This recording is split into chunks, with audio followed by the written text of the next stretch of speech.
Hey y'all, welcome back.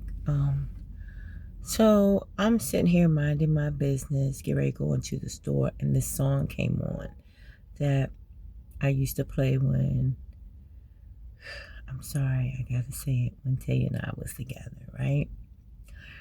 And the tears just started rolling down my eyes.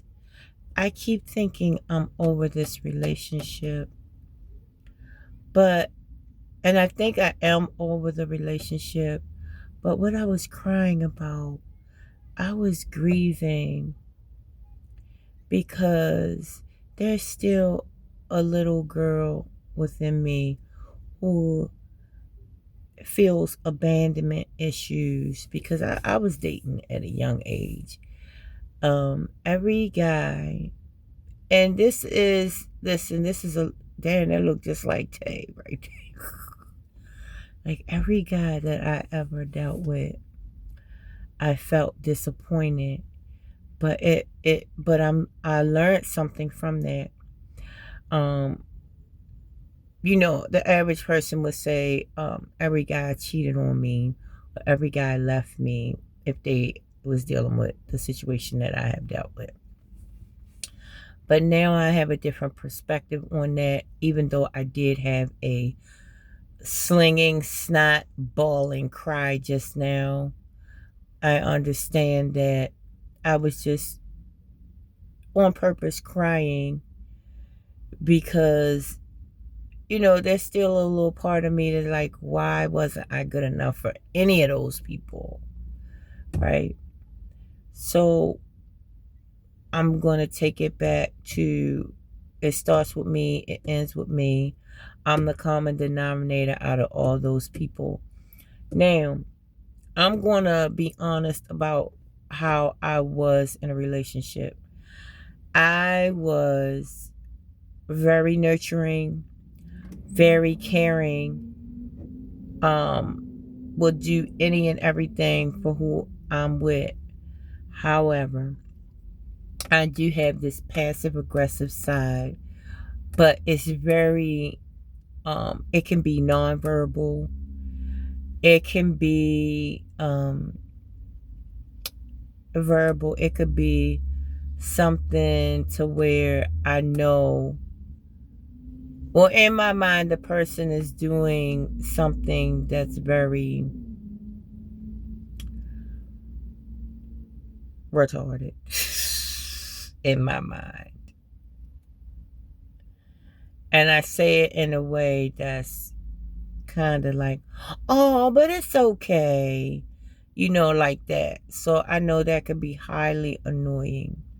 And I'm basically like that, you know, like pretty passive aggressive,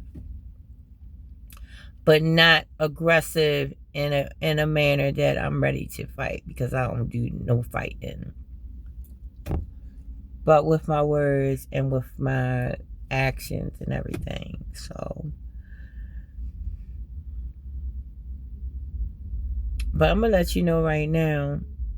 I believe that most of it was when I was younger, before I started using drugs.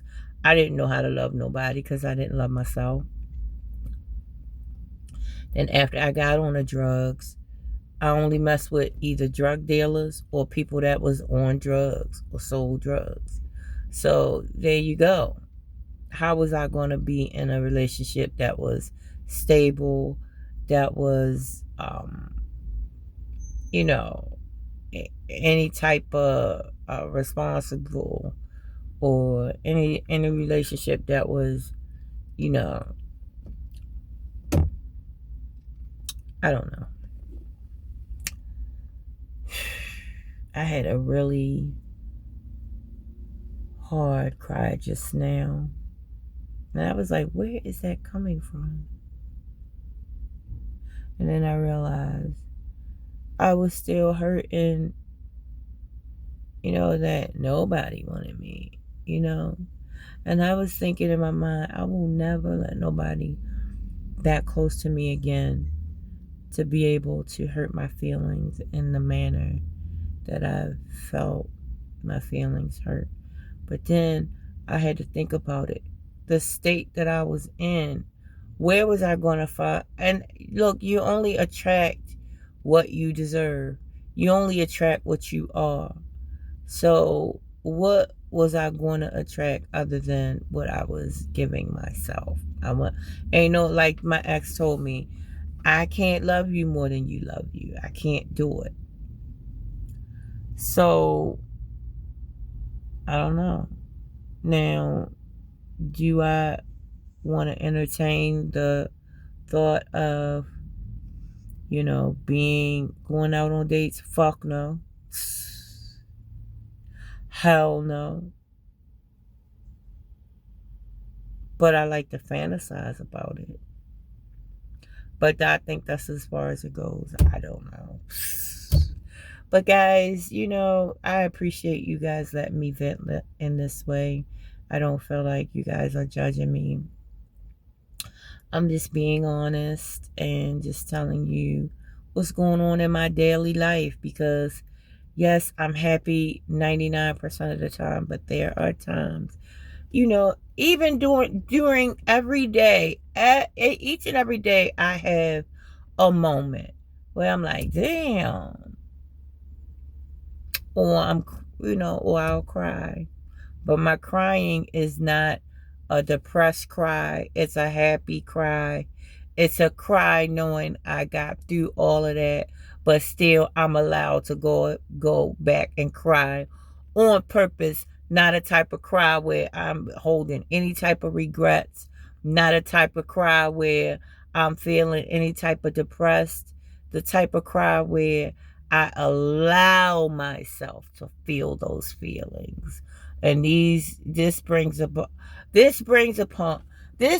more gratitude and more elevation. I promise you. When you cry correctly, listen, you don't gotta listen to me. You don't gotta believe nothing I say. But this will come back. You will see this again in your life. When you cry correctly, that thing can only raise you up. I'm telling you. Because the gratitude plus the crying, the mourning and gratitude together, bam, the positive and the negative. That's the charge right there. I don't know. That's what charges your battery. The positive and the negative. You need the negative. I don't. You need the negative. I'm sorry. Now, you don't need somebody else's negativity, but you need to draw on your own quote unquote negative experiences.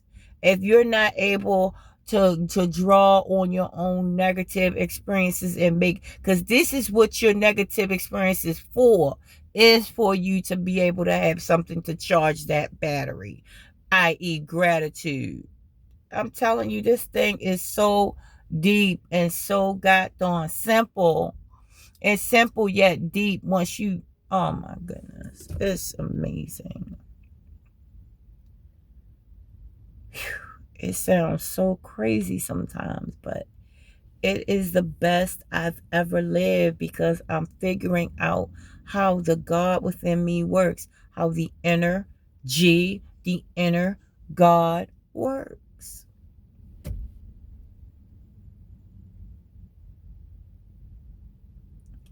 I'm not going to cry because I got to go in the store now. Guys. All right, I'll talk to you guys later. I love you very much. I wish you all wholeness.